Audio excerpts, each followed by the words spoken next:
to Champaign, man. Besides competing against Brett, you didn't really have a lot of ties to him. So I'm just kind of wondering, how did this all go down, and what's this opportunity mean for you?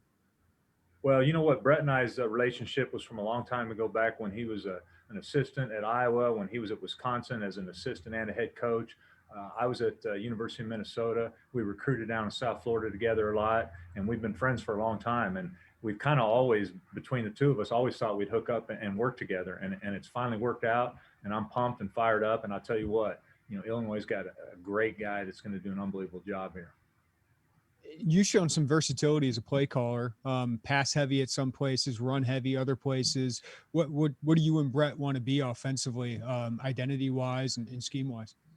Well, if we had to pick, if I was going to sit here and tell you right out of the gate, it's going to be Illinois' offense. We're going to bring some stuff I've done. We're going to bring some stuff from other guys on the staff, some stuff from Brett. But it's going to, as long as the personnel will allow it, it's going to be an 11 and 12 personnel offense. We're going to take care of the football. We're not going to beat ourselves. We're always going to be able to run the football however we have to do it. And have quarterbacks out there to make great decisions, looking for big plays and scoring touchdowns in the red zone. And I think those are the kind of things that over my years, whether I've changed personnel or how I've done things, I've always tried to do that and to be successful. And on the offensive side, you've got to do all that to be successful. And then the other side of it is, have somebody over there that's playing good defense. So you got to have both. Thanks, man. Okay, we'll go to Gavin Good with Gatehouse Publications. Go ahead, Gavin. Hey, Tony, great to meet you and welcome to Champaign. I'm just wondering what the last few hours have been like for you since getting announced last night, and what it's going to be like making another move from here to from App State to here.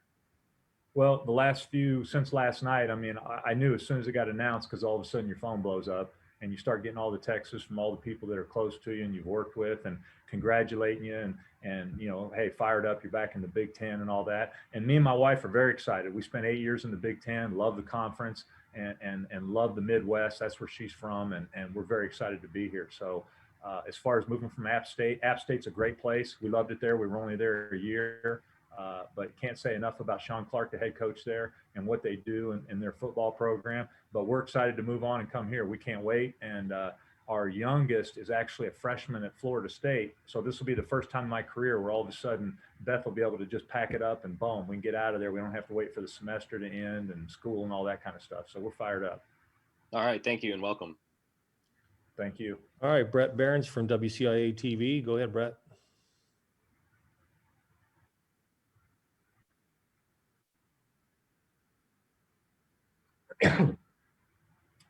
You know what? I wouldn't say my goal was to get back to the Big Ten, but if you ever asked me through my career, all the other places I've been, I mean, what was the conference? And to me, it's the Big Ten. I mean, I loved it the 8 years I was in it. I've always, all the universities are in it. I just think it's, and I know the SEC and all that, but I guess if you had to ask me, I'm a Big Ten type of guy. That's the one I pay more attention to. And we're really looking forward to being back in it.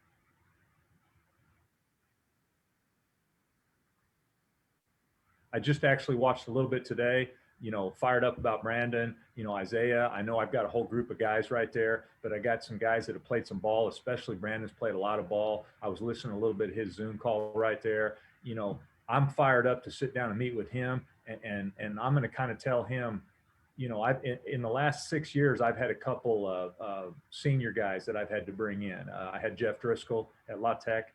I had the Gardner Minshew his year before he went to Washington State, a couple other guys, and I'm going to come in here and do what I've tried to do with those guys and make sure he has the best year of his career that he can have. So I'm going to work around him, what he's familiar with. If we have to change some terminology a little bit to make it easier for him, I'm going to do everything I can to make things, right for the quarterback spot. Okay, Mark Pearson from WAND TV. Go ahead, Mark. Hey, Coach, welcome to Champaign. As far as this being your 10th school, your journey's taking you all over the place. How does this help you, having this be your 10th school, to just settle in quickly and get right to work? Yeah, I mean, I haven't done it by decision all the time. I mean, my first 16 years, I was at 2 schools. I was at Marshall for 8 years and Minnesota for 8 years. And I kind of thought that's how it was. And then recently we've kind of moved every 3 years, it seems like. But I've gotten pretty good at it. My wife's good at packing up stuff and getting it going. And so at least we know what we're doing as far as that goes and getting acclimated. We're very excited to get in here to the Champaign area and get a house and get rolling. Awesome. Welcome, Coach. Thank you. Thank you. I appreciate it. Okay, Joey Wagner from the Decatur Herald and Review. Hey, Tony, nice to meet you. You mentioned that you and Brett kind of always thought you would link up at some point. When did those conversations this time start getting going? And when did you kind of realize this was a pretty good possibility? Well, I saw that Brett's name was in on the job, and I was like, boy, they couldn't get a better guy for it. And I really believe that. And I was like, I wonder if he's going to get back in it. Wonder what'll happen there. And then I was actually sitting in my office. We were about to go out to practice, I think. And Coach Clark walked by and he goes, "Hey, you better not be going to Illinois on me." I said, "What are you talking about?" And he goes, I saw Bielema got the head coaching job at Illinois, and I hadn't heard from Brett yet. And I laughed. And Sean's a great guy. He's awesome. But we were at the bowl game. We were the first bowl game of the year, and I was sitting there at night watching. I don't know what I was watching, and all of a sudden Brett called me out of nowhere and said, "Hey, I want to talk to you. I want to bring you in and talk to you about this, and want this to go pretty quick if we can get going on this." And I said, "Well, after the game, I'm driving my truck up to Minneapolis to the in-laws, and my wife's already up there, and I was going to go hunting in Ohio after that." I said, "I'll just stop by and we'll meet on it." So I came over, and now the hunting trip's off and everything's good. What is it about your personalities that allow you to mesh so well for so many years here? So many years where? Just in knowing him for so many years, what is it about the personalities that is such a good fit? With me and Brett, you're talking about? Yeah. You know what? Brett's awesome. I mean, I love Brett. Known him for a long time. He's a competitor. He works hard. He's a winner. He's everything you want in a head coach, and he's been a great friend to me. And really, always, as I started to get older, I'm like, well, maybe I'll never end up hooking up with him. And I'm glad I am, and I can't wait for it. Thanks, Tony. Welcome to Champaign. Thank you. All right, next, Robert Rosenthal from IlliniBoard.com. Go ahead, Robert. Hey, Coach, I'm curious about your thoughts on the Big Ten West. It's kind of known as highly defense-heavy league that Wisconsin, Iowa, Northwestern, it's grind you down, it's time of possession. What are your thoughts about, forming an offense against those opponents? Well, I go back to it again. What you've got to do, whatever you got to do to be able to run the football, and you've got to be able to control the clock in this league and on this side.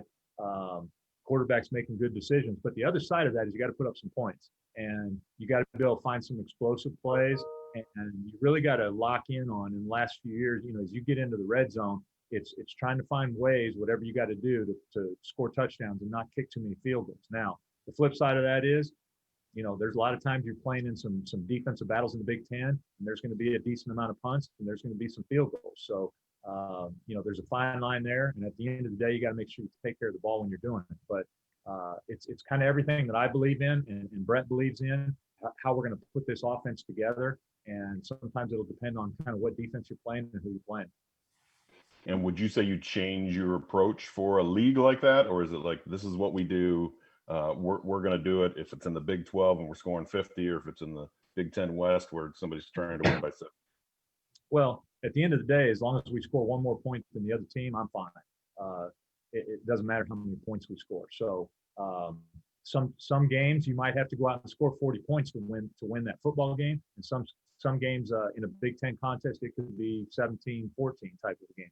So it all depends on how well the other defense is you're playing, and vice versa as far as our defense versus their offense. And I think that changes week to week. So it kind of depends on the week. It's not like we're going out and we're saying, hey, we got to score 38 to 44 points a game every week to function here. I just don't think that's the case. Thanks.